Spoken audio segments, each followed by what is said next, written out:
مولاي صل وسلم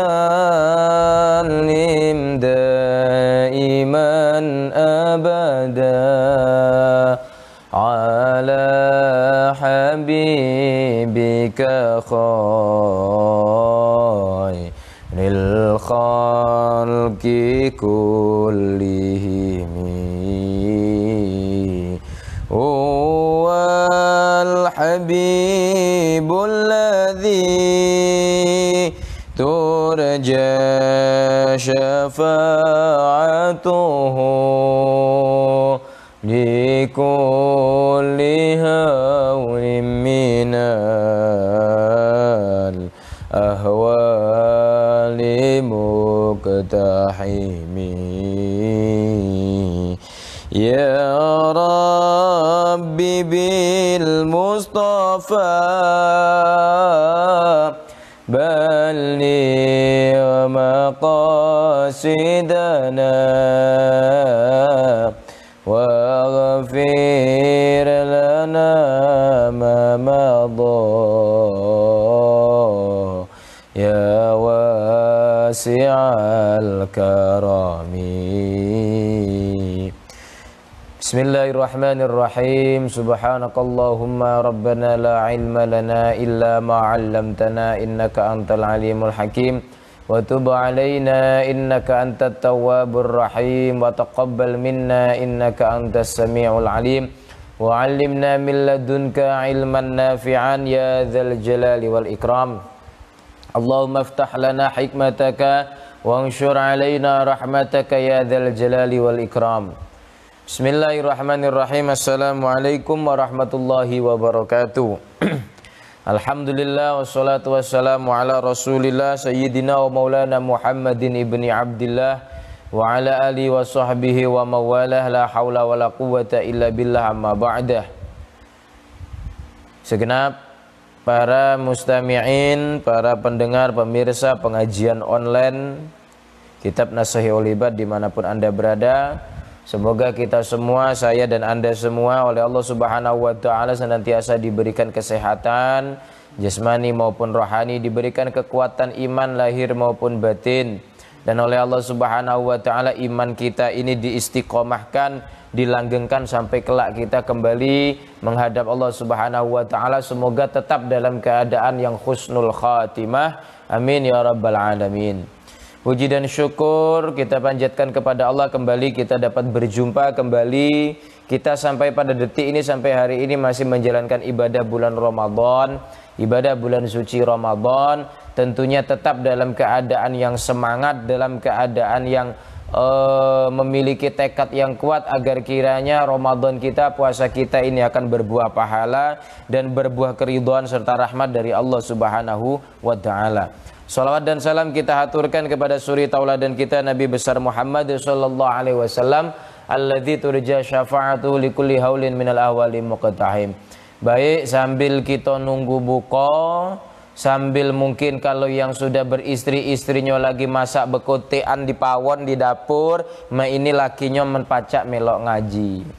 Mungkin yang ibunya sedang mempersiapkan takjil, ini anak-anaknya apalagi yang santri ikut ngaji. Insya Allah akan termasuk kita ini dianggap wakun mustafidan kulla yaumin ziyadatan. Setiap saat, setiap waktu, setiap hari kita dianggap menambah faedah, menambah kebaikan dari Allah Subhanahu wa taala.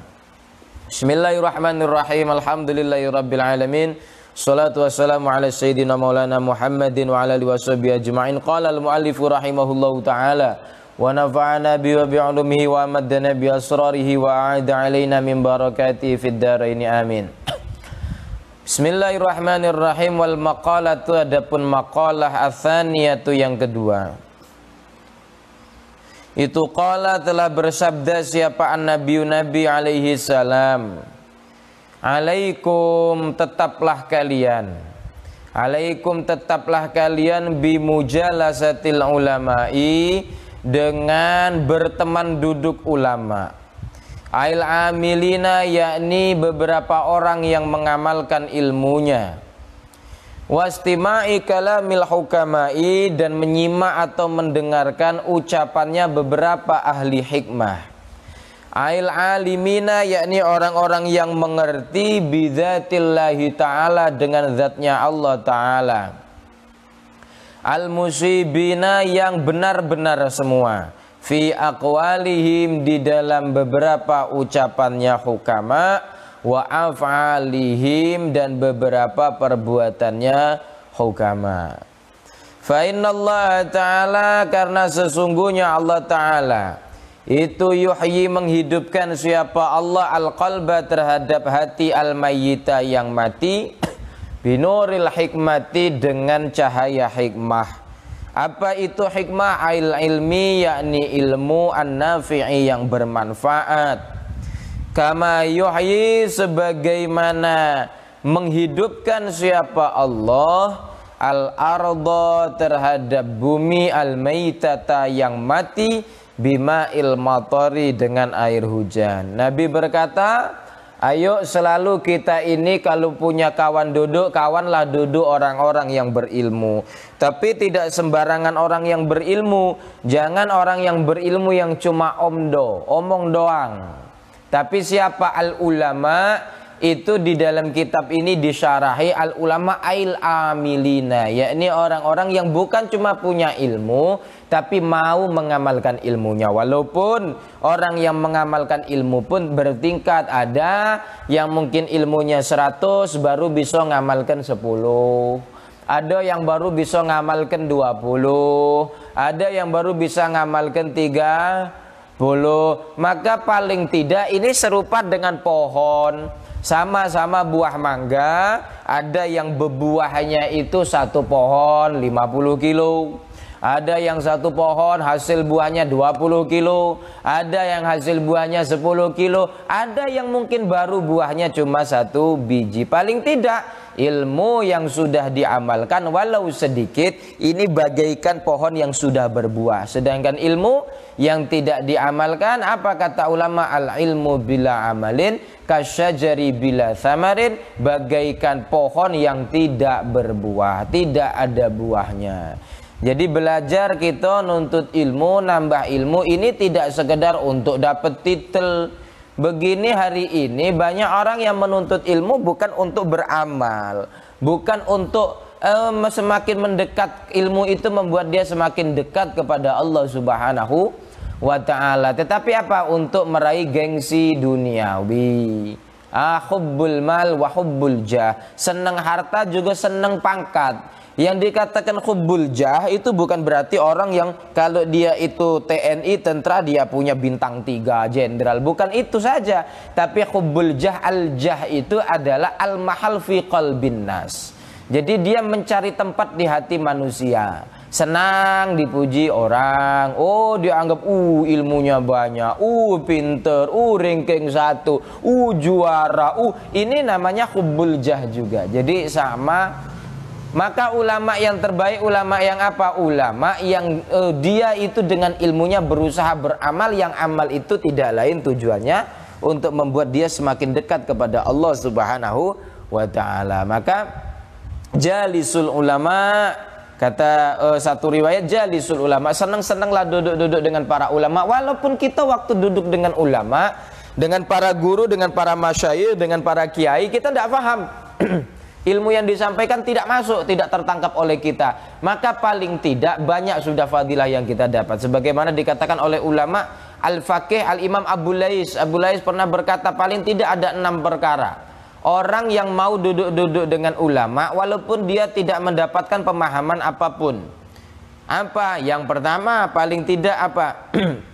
Dia sudah dianggap mendapat rahmat. Dia sudah mendapat rahmat sejak dia berangkat dari rumahnya untuk menuju majelis ilmu, dapat rahmat.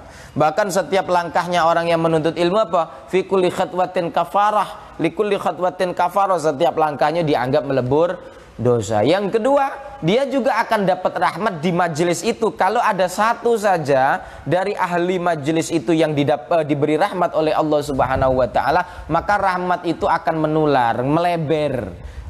luber sampai kepada dirinya, walaupun sebenarnya dia tidak kejatuhan rahmat, dapat luberan dari temannya yang mendapatkan rahmat. Kemudian galaunya dia ketika dia pusing, ada ulama, ada kiai menyampaikan ilmu, mungkin bahasa agak sulit, atau otaknya yang nggak sampai, atau akalnya yang nggak nyampe, kecerdasannya yang cetek, sehingga tidak bisa memahami ungkapan seorang ulama, ungkapan seorang alim, seorang ustadz. Dia nggak paham, sehingga di hatinya gelisah, kepalanya ini terasa bingung gitu kan. Maka kebingungannya ini kebingungan yang mendatangkan cinta Allah, kebingungan yang mendatangkan kedekatan dia kepada Allah Subhanahu wa ta'ala. Karena dalam satu riwayat dikatakan, ana indal munkasirati qulubuhum min ajli, kata Allah dalam sebuah hadis qudsi, ana indal munkasirati qulubuhum min ajli, aku ini selalu berada di sisi orang yang hatinya merasa gelisah, hancur, galau, min ajli, karena aku, karena tidak paham ilmu. Nah, ilmu ini dari Allah, senang mempelajari ilmu agama, menangkap ilmu dari ulama, tapi kok kebingungan, tidak paham, tidak paham. Maka apa? Ketidakfahaman dan kegelisahannya itu bukan menambahkan dia semakin menjadi orang yang buruk di mata Allah, tetapi menambahkan dia semakin menjadi orang yang dekat dan dicintai oleh Allah Subhanahu wa ta'ala. Jadi jangan pernah menyerah yang mungkin merasa dirinya bodoh, belajar sudah di pondok pesantren 3 tahun, 4 tahun, tidak paham. Ini jangan kecil hati. Jangan kecil hati. Kenapa? Karena walaupun ilmu kita mungkin belum oleh Allah diberikan futuh di hati kita untuk bisa menyingkap semua rahasia daripada ilmu-ilmu Allah, paling tidak apa? Kita sudah dicintai oleh Allah Subhanahu wa ta'ala, karena kita tetap berjuang di dalam kegelisahan kita, di dalam ketidakfahaman kita, di dalam menangkap sebuah ilmu atau menuntut ilmu. Jadi jalisul ulama, alaikum bimujalasatil ulama, cukup duduk saja. Wa istima'i kalamil hukama, dan sering-sering kalau yang ada kata-kata yang disukai, yang didengar oleh telinga kita, upayakan yang paling kita suka untuk kita dengar, upayakan hobi yang paling senang kita dengar, upayakan itu adalah nasihatnya orang-orang bijak. Siapa itu al-hukama? Orang yang paling mengenal Allah Subhanahu wa ta'ala. Di dalam Al-Quran, hukama ini sama dengan ulama. Ya Pak? Orang yang hatinya itu, dirinya itu, yang kalau dia paling kenal, dia paling takut, itu tidak lain hanyalah paling takut dan paling kenal kepada Allah Subhanahu wa ta'ala. Innama yakhshallaha min ibadihil ulama. Orang-orang, hanya orang, innama ini adatul hasr, hanya orang yang hatinya ada rasa takut kepada Allah, ada khasyah di hatinya kepada Allah Subhanahu wa ta'ala, itulah orang yang bisa disebut dan diakui oleh Allah kapasitasnya sebagai ulama. Maka siapa itu ulama? Ulama yang terbaik adalah ulama yang tidak hanya amilin mengamalkan ilmu, tapi ulama yang juga hukama. Siapa itu hukama? Antara ucapan dan hatinya ini senada. Kalau hatinya bilang A, hatinya bilang A, ucapannya bilang H, perbuatannya juga A. Jangan sampai pagi dele sore tempe, lain di depan lain di belakang, wani ngarep rawani mburi, wani rai rawani silit, orang-orang Jawa bilang begitu. Jadi hukama, ulama yang hukama, ulama yang selaras antara apa yang di dalam hatinya, kemudian apa yang dia utarakan melalui lisannya, dan apa yang dia wujudkan di dalam perbuatannya, itulah hukama, ulama. Maka apa? Ilmu yang terbaik itu ilmu yang terwujud ke dalam perilaku, ilmu yang terwujud menjadi akhlak, ilmu yang terwujud menjadi watak.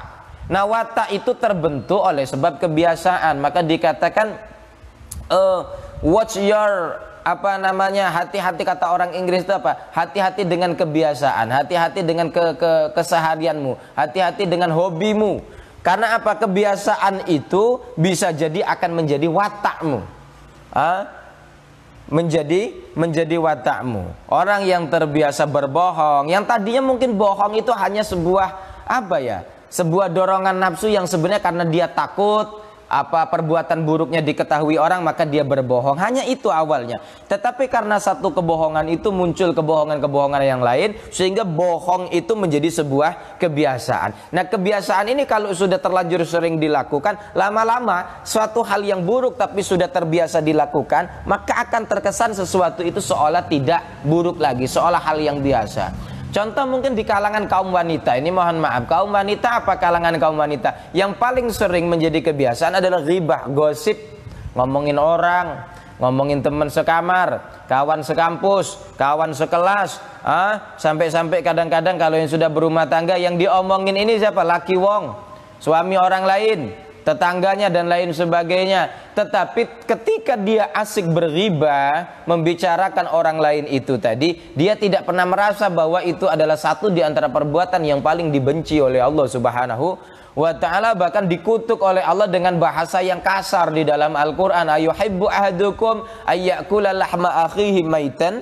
fakarihitumu. Orang yang berghibah, membicarakan keburukan orang lain, Allah kutuk. Allah sumpah serapa dia. Allah seperti orang yang sedang memakan bangkai saudaranya sendiri. Ada saudaranya mati bukan dikubur tapi dimakan. Kira-kira kalau kita melihat di depan kita ada orang yang mati, tiba-tiba datang saudaranya memakan bangkainya, menjijikkan atau tidak? Begitulah orang yang berghibah, itu nilainya di hadapan Allah Subhanahu wa ta'ala. Tapi karena sudah terlanjur habis, sudah jadi kebiasaan, maka seolah-olah ini bukan lagi perbuatan buruk. Maka jalisul hukama, banyak-banyak wastima'i kalamil hukama, banyak-banyak dengar nasihat orang-orang yang bijak. Mengapa? Sebab dikatakan tadi fa innallaha ta'ala yuhyil qalbal maita binuril hikmah. Kenapa kita yang mungkin sulit dinasihati orang tua, sulit dinasihati tetangga, sulit dinasihati saudara, tidak berubah, dinasihati teman apalagi dengan orang tua yang di atas kita saja secara derajat kadang-kadang kita sulit untuk merubah diri kita untuk menerima nasihat itu, apalagi dengan teman yang sejajar dengan kita. Tetapi beda seringkali ketika kita mendengar sebuah nasihat dari seorang ahli hikmah, seorang ulama yang hatinya tulus, kadang-kadang langsung menyentuh hati kita. Mengapa? Karena sesungguhnya di dalam apa yang mereka ucapkan itu ada cahaya. Yang cahaya itu tembus ke dalam relung hati kita, yang hati yang asalnya gersang dan gelap, oleh sebab cahaya itu menjadi terang benderang, dibasahi dengan hidayah dari Allah Subhanahu wa ta'ala. Maka seperti dikatakan Abu Lais tadi, paling tidak datang saja, sering-sering duduk dengan orang soleh. Kalau Sunan Bonang bilang apa? Tombo ati iku limo perkara ini. Nomor telu apa? Wong kang soleh kumpulono, senang-senang berkumpul dengan orang soleh. Walaupun ilmu mungkin futuh tidak diberi oleh Allah, tapi paling tidak apa? Almar'u ma'aman ahab. Manusia nanti akan dikumpulkan dengan orang-orang yang dia cintai. Al-Imam Abu Lais dalam kesempatan yang lain pernah berkata, man jalasa janasa. Orang yang senang duduk bareng nanti lama-lama akan jadi sejenis. Yang tadinya orang biasa-biasa saja, kalau sudah sering duduk dengan orang nakal, lama-lama ketularan nakal. Orang yang tadinya biasa-biasa saja, senang duduk di masjid, senang duduk di majelis ilmu, maka yang orang tadi biasa-biasa akan menjadi ahli ilmu, akan menjadi ahli ibadah, akan menjadi orang yang mencintai rumah Allah, masjidnya Allah Subhanahu wa ta'ala. Sehingga termasuk dia di dalam khitab, rajulun qalbuhu mu'allaqun fi jidaril masjid. Orang-orang yang hatinya senantiasa bergantung di dinding-dinding masjid. Maksudnya apa? Senantiasa senang berjamaah. Kenapa? Awalnya adalah karena membiasakan diri. Maka orang Jawa bilang, ananing iso jalaran soko kulino, ala bisa karena biasa. Maka biasakan untuk membiasakan diri dengan perbuatan-perbuatan yang baik, berkumpul dengan orang-orang yang baik. Nanti ketularan. Kita ini dalam sebuah permisalan ibarat rambutan. Rambutan itu kalau kepingin laku, diangkat oleh orang yang beli, orang yang nawar, itu rambutannya harus merah, mateng dan manis. Siapa rambutan merah matang dan manis, itu ibarat orang yang berilmu, seorang ulama, orang-orang soleh. Ini ibadahnya senantiasa diangkat oleh Allah Subhanahu wa taala, kayak rambutan diangkat oleh pembeli tadi.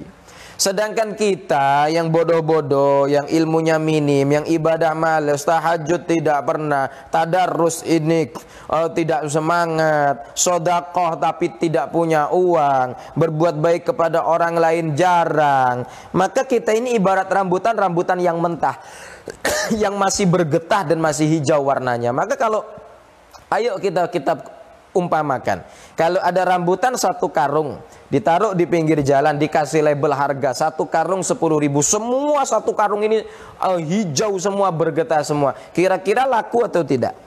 Laku atau tidak? Jelas pasti tidak laku. Nah, ini ibarat orang bodoh berkumpul-kumpul dengan orang bodoh, maka derajatnya tidak akan pernah diangkat oleh Allah Subhanahu wa ta'ala. Orang-orang fasik berkumpul dengan orang-orang fasik, maka tidak diangkat oleh Allah Subhanahu wa ta'ala. Beda dengan kalau rambutan merah, walaupun cuma satu renteng isinya 20 biji, dikasih label 5.000 atau 10.000 satu ikat, maka insya Allah dalam satu hari akan sering kita melihat rambutan itu laku diangkat orang. Begitupun orang-orang yang berilmu, orang-orang yang soleh, amalnya senantiasa diterima, diangkat oleh Allah Subhanahu wa ta'ala. Nah, bagi kita orang-orang yang seperti rambutan hijau ini, kalau kepingin amal kita, kebaikan kita, derajat kita juga diangkat oleh Allah Subhanahu wa ta'ala, maka ada caranya. Apa? Ini ibarat rambutan satu ikat yang merah-merah itu, selipkan yang hijau satu, selipkan lagi yang hijau 2, selipkan lagi yang hijau 3, maka nanti laku tidak? Laku. Ketika yang merah ini dibeli orang, yang hijau ikut. Itu fungsi kita orang bodoh ini, kumpul dengan ulama,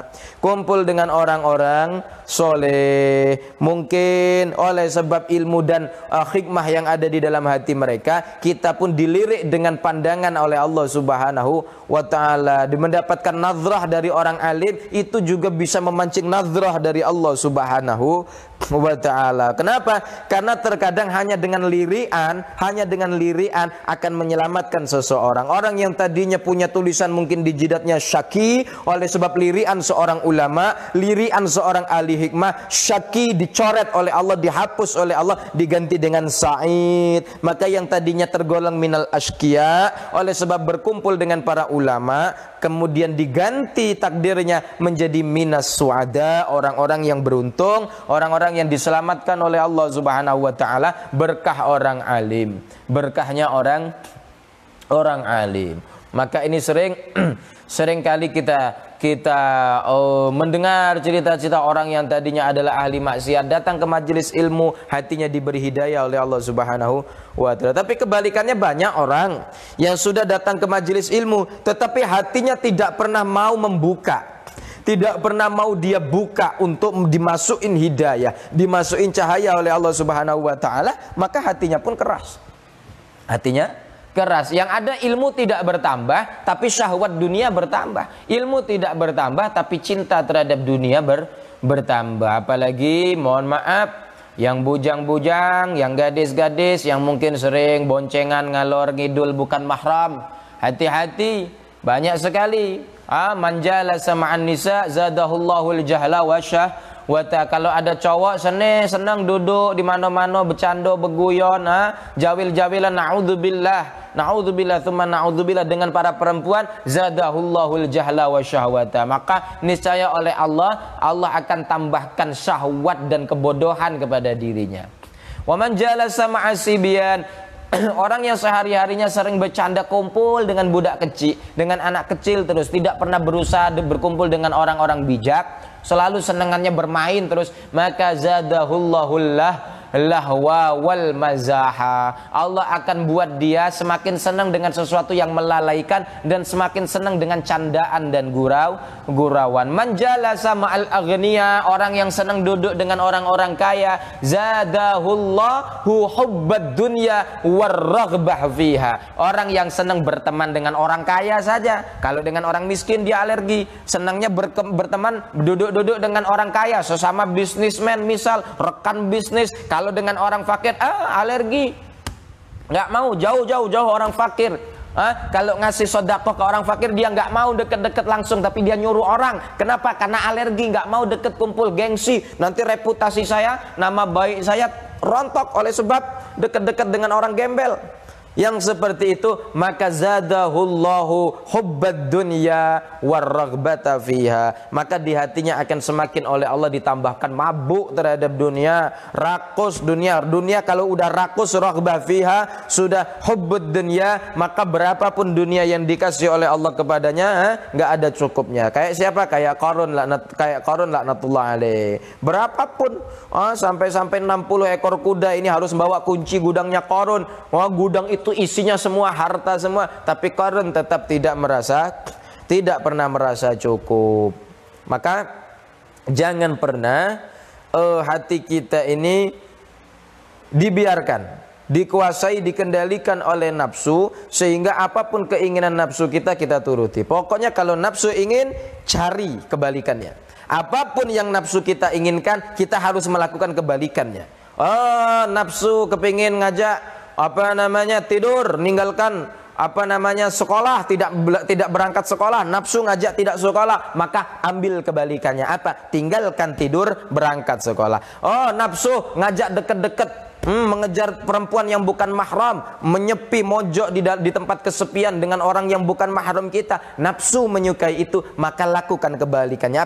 Jauhi khalwat, jauhi yang seperti itu. Kalau belum halal, jangan kau berdekatan. Kalau belum menjadi hal yang diizinkan oleh Allah Subhanahu wa taala, jangan kau melampaui batas. Jadi maksudnya apa? Maksudnya kalau apapun yang disukai nafsu, kita harus melakukan kebalikan. Apa kebalikan? Ya tentunya sesuatu yang tidak disukai oleh nafsu. Dan mujalasatul ulama serta hukama ini rata-rata tidak disukai nafsu. Buktinya apa? Kita kalau nonton bioskop 3 jam melek terang mata kita. Kenapa? Karena nafsu senang. Tetapi ketika duduk di majelis ilmu, ketika mendengarkan pengajian online, tadi login buka Facebook, 10 menit ke depan sudah keluar, ndak ikut lagi siaran langsung, ndak betah nonton pengajian online, nggak betah. Ini tanda bahwa nafsu kita tidak menyukai. Dan ketahuilah bahwa apapun yang tidak disukai nafsu itu pasti baik. Sedangkan kebalikannya, sesuatu yang disukai oleh nafsu itu umumnya sesuatu yang tidak baik dan dibenci oleh Allah Subhanahu wa taala. Innan nafsa la ammaratun bisu, maka sesungguhnya nafsu itu selalu mengajak kepada keburukan. Sampai-sampai ulama-ulama ba'dus sholihin, ba'dul auliya was sholihin itu sampai tidak hanya dalam masalah hobi kesenangan, bahkan sampai ke dalam makanan. Ulama-ulama dahulu selalu menjauhi apapun makanan yang disukai oleh dirinya. Sampai ada kalau tidak salah Habib Umar Muhdar ini pernah dalam 17 tahun tidak makan kurma rutab. Kurma rutab itu kurma yang masih muda, kurma yang basah itu, yang masih muda.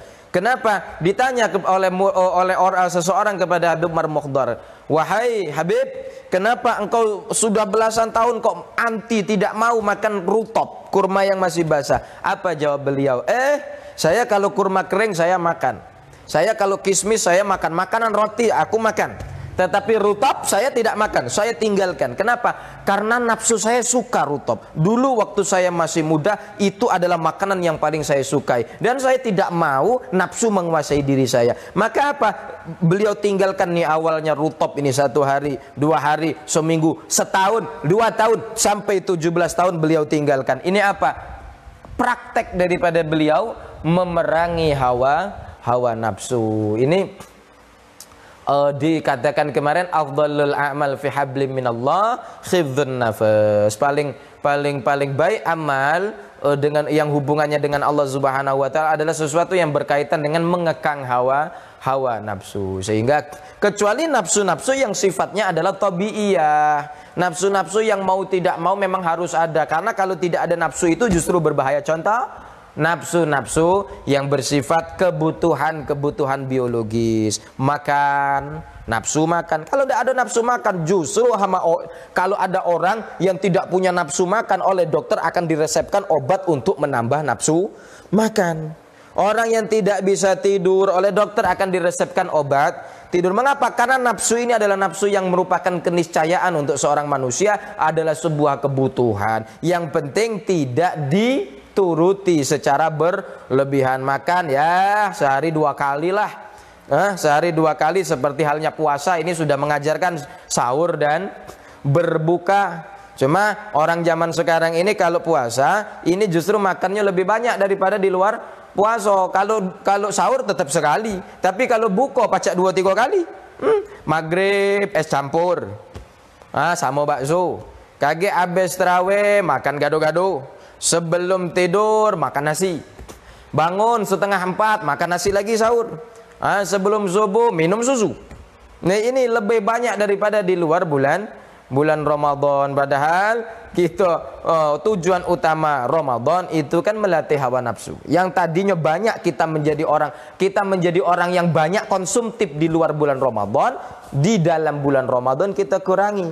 Yang tadinya kita banyak mencari uang di bulan Ramadan, ini di bulan Ramadan kita diminta untuk banyak memberi.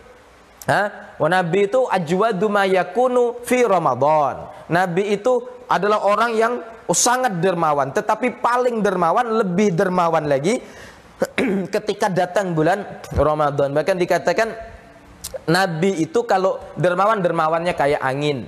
Dermawannya kayak angin. Apa angin? Angin itu semua dapat, nggak pilih-pilih. Kalau ada angin bertiup, maka semua yang di arah angin itu akan kena angin semua. Nggak pilih-pilih.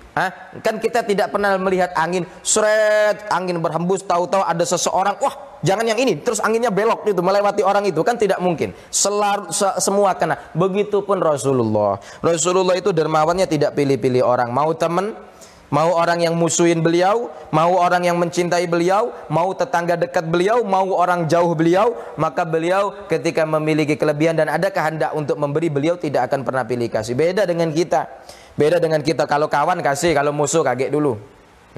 Padahal yang terbaik sedekah justru kepada musuh. Khairun nas man ahsana man asa'ahu. Sebaik-baik orang yang justru mau berbuat baik kepada orang yang jahat kepadanya.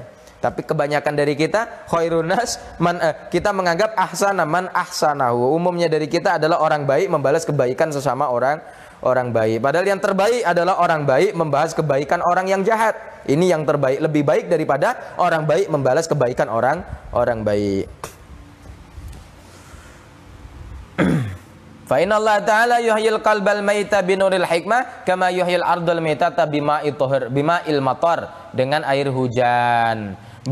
Karena Allah akan menghidupkan hati yang mati dengan cahaya hikmah, sebagaimana Allah menghidupkan bumi yang mati dengan hujan. Cahaya hikmah, hikmah yang disampaikan oleh ulama, ilmu-ilmu disampaikan ulama, itu bagaikan air hujan yang turun ke muka bumi. Kemarau 1 tahun bisa dihapus dengan hujan 1 hari. Mungkin 40 tahun maksiat bisa jadi datang ke 1 kali majelis ilmu, Allah kasih dia cahaya hikmah, hatinya yang tadi gelap oleh dosa disingkap oleh cahaya hikmah tadi, sehingga di hatinya dipenuhi dengan keinginan untuk bertaubat dan menjadi lebih baik. Nah ini pentingnya kita datang ke majelis ilmu walaupun jarak jauh seperti pengajian online. Siapa tahu ada yang nyelip dari 1 atau 2 titik ilmu, 1-2 bagian ilmu yang disampaikan di pada pengajian-pengajian streaming ini yang masuk ke dalam benak hati kita. Dan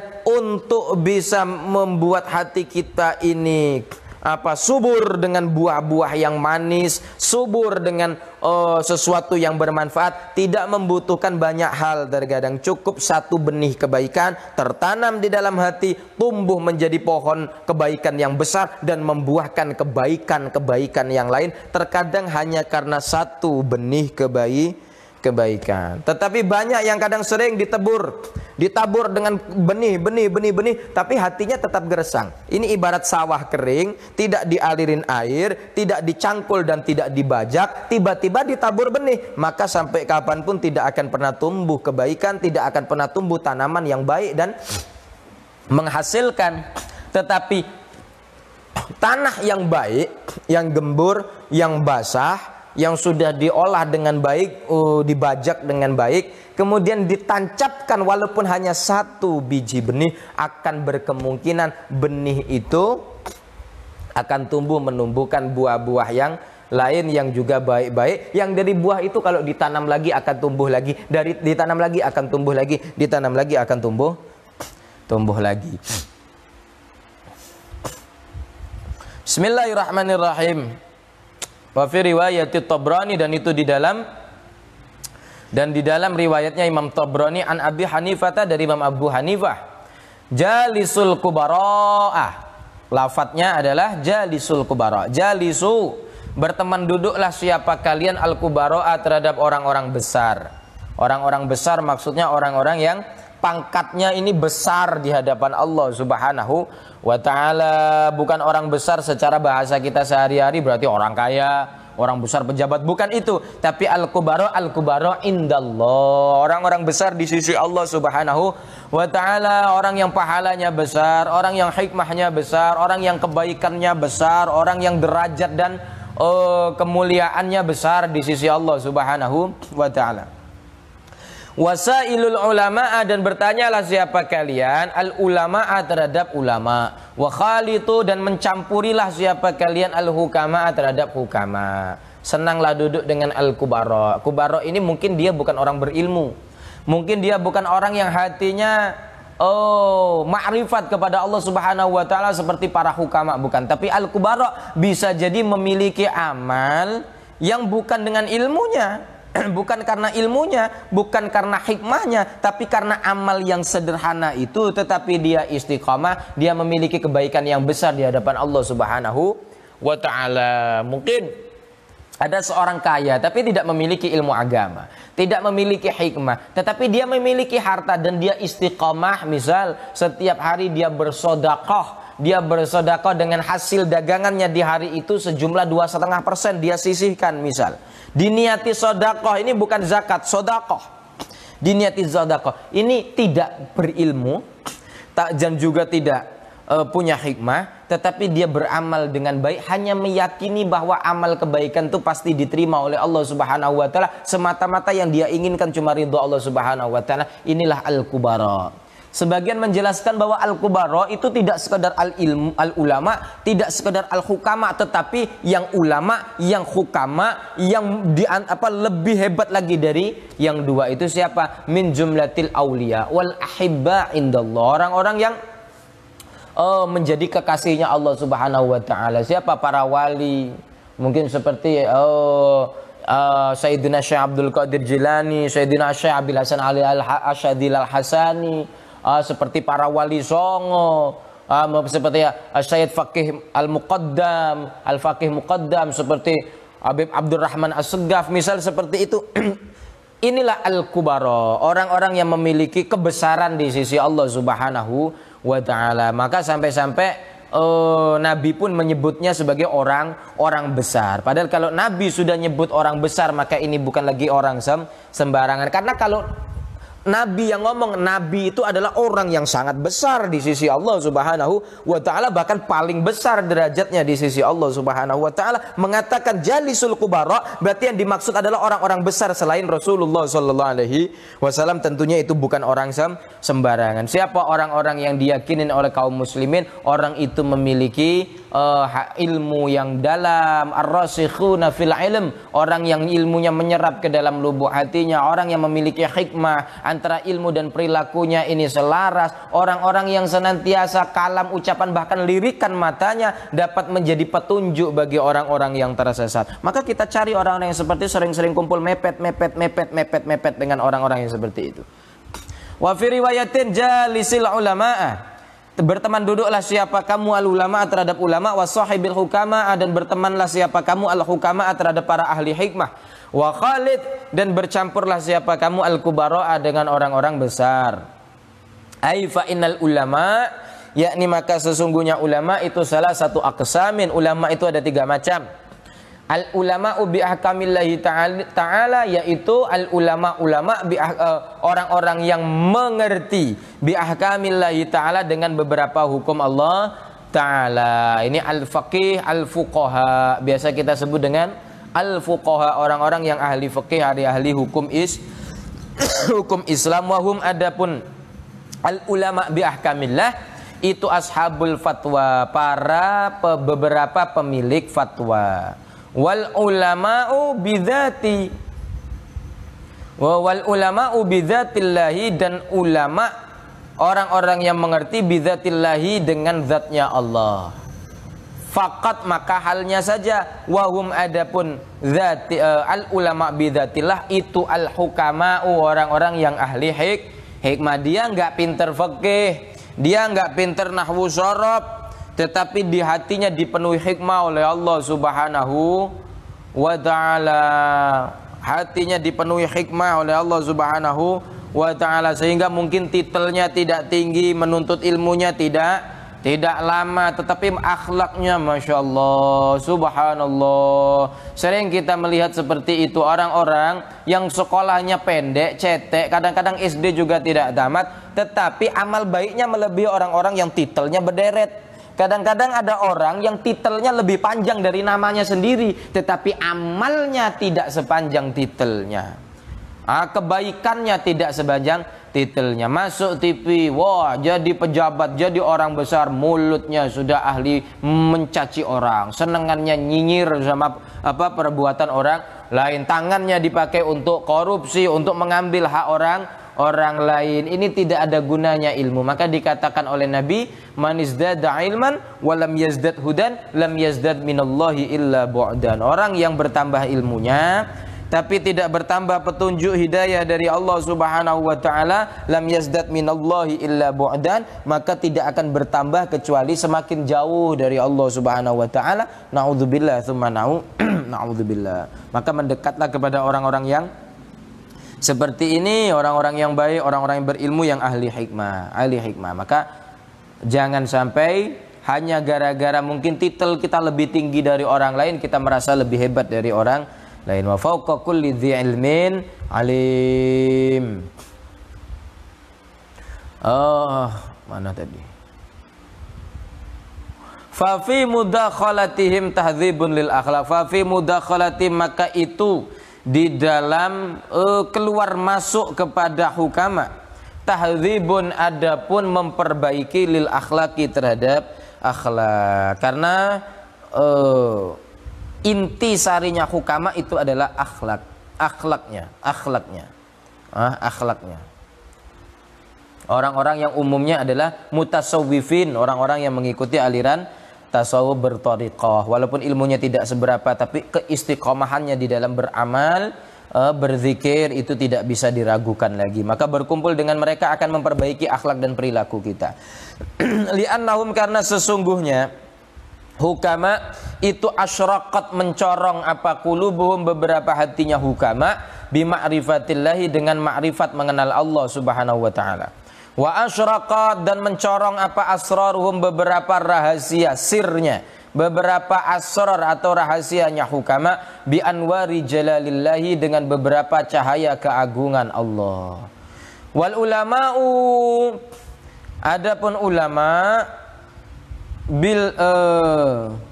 itu bil qismaini, dengan 2 bagian lagi. Wahum, adapun Masya Allah. Wal ulama'u, dan ulama jenis ketiga itu, wal ulama'u, dan ulama bil qismaini, dengan 2 bagian. Jadi ulama yang bisa jadi memiliki dua bagian. Wahum, adapun al ulama bil qismain itu al kubara'u, yang disebut kubara. Maka saya jelaskan tadi, kedua perkara itu, ketika ilmu dan hikmah berkumpul menjadi satu dalam diri seseorang, maka orang itu tergolong minal kubara, al-kabir min hadhil ummah, orang besar dari umat ini. Apa? Orang yang berilmu dan juga punya hikmah. Seperti ya Syekh Abdul Qadir Imam Ghazali, beliau adalah ahli hikmah, beliau juga adalah ahli fikih. Seperti misal Imam Jalaluddin As-Suyuti, beliau ahli hikmah, beliau ahli fikih. Sayyidi Al-Habib Al-Faqih Muqaddam, beliau ahli hikmah, beliau ahli fikih. Al-Habib Muhammad bin Husain bin Tahir, misalnya Abdullah bin Husain bin Tahir, begitu sama. Banyak sekali. Al-Habib Abdurrahman Ba'alawi yang mengarang kitab Bughyatul Mustarsyidin misalnya, ini juga sama. Ulama ahli ilmu, ahli fikih, ahli hikmah. Yang seperti itu al-kubara min ummati Rasulillah, orang-orang besar dari umatnya Rasulullah sallallahu alaihi wasallam.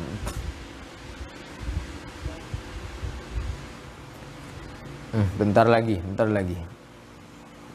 Fa inna mukhalatati ahlil lahi, karena sesungguhnya bercampur diri dengan keluarga Allah, dengan ahlullah, itu taksibu menghasilkan apa? Mukhalatah, ahwalan, terhadap beberapa keadaan, saniyatan yang indah, wan naf'u adapun manfaat, bil lafzi dengan lirikan, itu fauqan naf'i, di atas manfaat, bil lafzi dengan lafaz. Faman maka adapun barang siapa nafa'a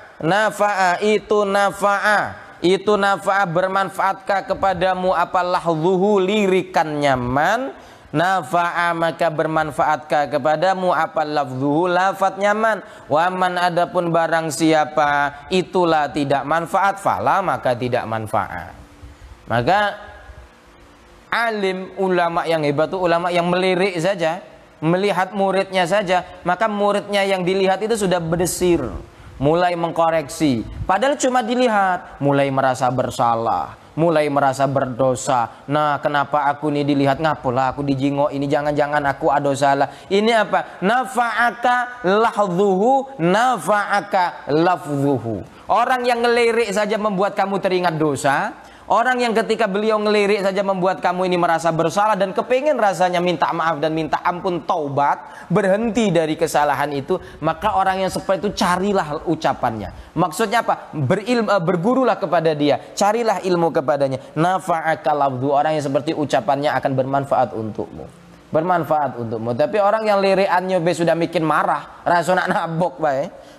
Dilirik rasanya nak babit bae, yang kayak begitu jauhin, karena itu akan menguatkan amarah kita, membuat semakin buas dan liarnya hawa nafsu kita. Ada perempuan yang ketika kita melihatnya saja, ketika ada orang melihatnya sudah merasa senang, maka tundukkan pandangan, jauhi dari yang seperti itu. Mengapa? Karena apa? Melihatnya saja sudah menyenangkan, apalagi mendengar ucapannya akan berbahaya. Maka jauhi.